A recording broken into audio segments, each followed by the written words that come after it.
Hey guys, it's good to be back, and today's video is going to be focused around Ash, the assassin Warframe. With his ability to go invisible and strip armor 100% with the Seek and Shuriken augment, and an incredible bleed proc passive to increase the duration and damage of said bleed procs.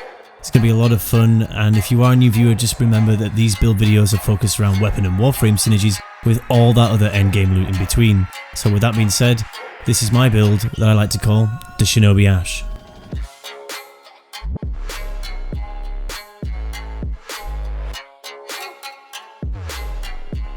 So as you can see, we've got some insane red crit numbers already being generated, but look at this. This is 185 minutes into Akuva survival. These are level 2000 plus enemies, and we are just carving them up. I mean, those bleed procs are insane. I almost thought I was Saren for a second with the amount of damage on the screen.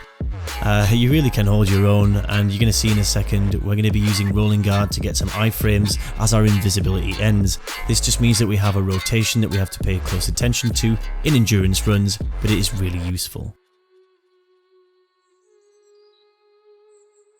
Before we go any further, I just need to say a big thank you to all of you guys who have been supporting the channel so far. You guys are amazing, and you constantly, inspire me to want to make more content. So thank you again so much. I appreciate it. I had a little break from Warframe for a couple of months, which was nice to have a fresh perspective and then come back to all these melee changes, so that I had to get back into testing out some builds. And speaking of which, let's go to the example. So let's jump into the sim. Quick flash of the build so you can see what I was using for this footage. As we're going to spawning some level 160 corrupted heavy gunners. Because of their high armor, they're great to test this kind of stuff on. We're going to get a combo counter up real quick here. As you can see, we're almost at a 12 times. There we go. Now we're going to strip armor off this chap here, and we're going to go in for a heavy attack, which was over 5.7 million juicy red crits, which, well, by now if you've watched any of my videos, you know is sort of what we aim for on this channel. So we're just going to rinse and repeat here so you can see some consistency. It really does depend on whether or not you get headshots, how much armor the targets still have if you don't strip armor on them first. A lot of things go into play on this, but realistically, if you don't kill it in one shot, the bleed proc will kill it. I mean, look at this damage right into an endurance survival here. We're at nearly 3000 level enemies, and those bleed procs are going crazy. So every true shinobi should have their own custom made blade, and we're no exception, so we're going to be using the Sepfahn Nakana Zor. The build I've been running is a Blind Justice in the stance mod, which is my preferred. Prime Pressure Point for core damage, we have Primed Fever Strike to bolster our Toxin, and Northwind to blend that into Viral with increased damage. We have melee combo efficiency with Focus Energy and added electricity.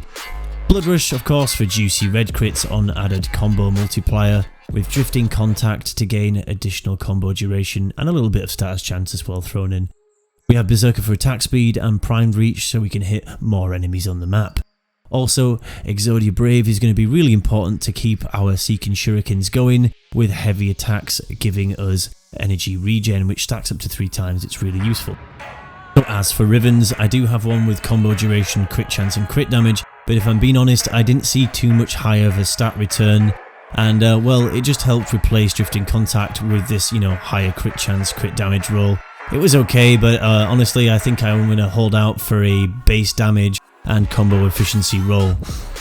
Coming up next, we have the Ash build itself, and don't get me wrong, there are plenty of room for alterations to tailor to your playstyle, but for me, this is what I enjoyed the most. We have Steel Charge over Swift Momentum or Corrosive Projection, because I just wanted to increase those bleed procs as much as possible. Vigilante Pursuit for enemy radar, Primed Continuity and Narrow Minded to increase our duration for our invisibility.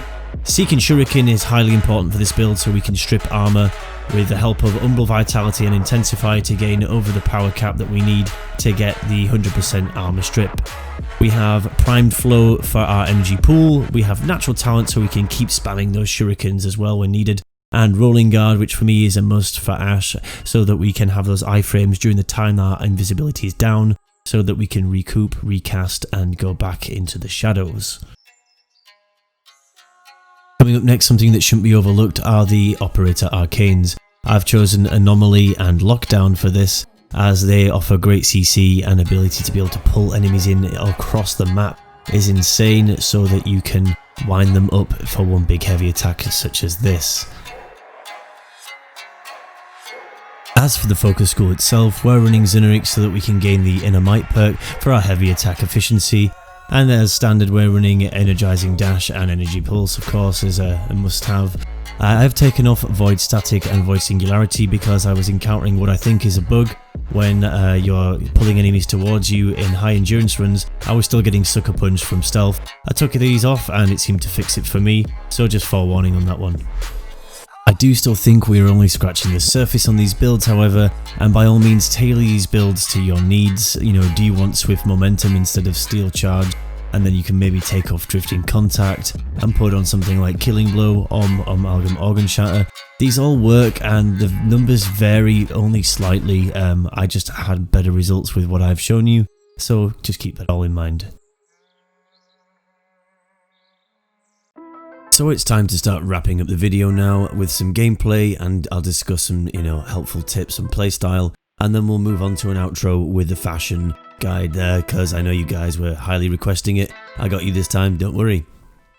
So my main top tip is definitely going to be to utilize rolling guard on a rotation alongside your smoke bomb's invisibility.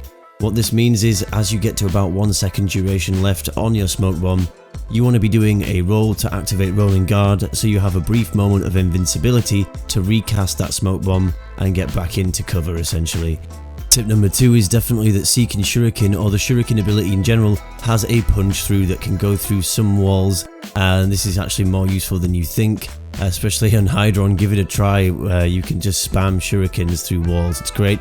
But on another point, they do still remove Kuva Guardian's armor in an instant, which is really important to kill these guys at this level. They're like the final bosses of Warframe when they get so high up. Another little tip would be that natural talent isn't actually necessary on this build, although I just enjoy the smoothness of the casting animations with natural talent, and I didn't really necessarily need anything else in the build that I had for Ash. You could maybe try out Rising Storm though, I hear it's pretty good. For all those people worried about nullifiers in Corpus or corrupted tile sets, definitely just take along the Mitre with the neutralizing Justice Augment. You don't even really need a build on it, as your main focus is going to be the melee playstyle. However, it just means that you can get in close while still being invisible because you've already neutralized that threat of a nullifier bubble. When you're not using the Mitre, if you don't have another primary in mind, you might want to try the Daiku with its Amalgam mod to give you a lifesteal on your Nakana strikes. That's also a really good synergy, and it's definitely worth noting if you don't want to use Major Restore or Elevate or something like that as an Operator Arcane to heal you. It's a good compromise.